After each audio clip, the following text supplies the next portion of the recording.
ایک کافر نے ایک بزرگ سے کہا، اگر تم میرے 3 سوالوں کا جواب دے دو تو میں مسلمان ہو جاؤں گا۔ جب ہر کام اللہ کی مرضی سے ہوتا ہے تو تم لوگ انسان کو ذمہ دار کیوں ٹھہراتے ہو؟ جب شیطان آگ کا بنا ہوا ہے تو اس پر آگ کیسے اثر کرے گی؟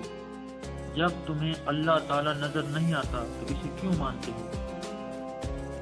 بزرگ نے اس کے جواب میں پاس پڑا ہوا مٹی کا ڈھیلا اٹھا کر اس کو مارا۔ اس کو بہت غصہ آیا اور اس نے قاضی کی عدالت میں بزرگ کے خلاف مقدمہ دائر کر دیا۔ قاضی نے بزرگ کو بلایا اور ان سے پوچھا کہ تم نے کافر کے سوالوں کے جواب میں اسے مٹی کا ڈھیلا کیوں مارا؟ بزرگ نے کہا، یہ اس کے 3 سوالوں کا جواب ہے۔ قاضی نے کہا، وہ کیسے؟ بزرگ نے کہا، اس کے پہلے سوال کا جواب یہ ہے کہ میں نے یہ ڈھیلا اللہ کی مرضی سے اسے مارا ہے، تو پھر اس کا ذمہ دار مجھے کیوں ٹھہراتا ہے؟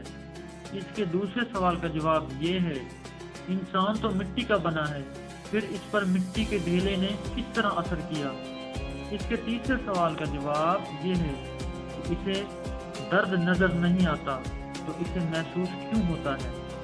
اپنے سوالوں کے جواب سن کر کافر فوراً مسلمان ہو گیا۔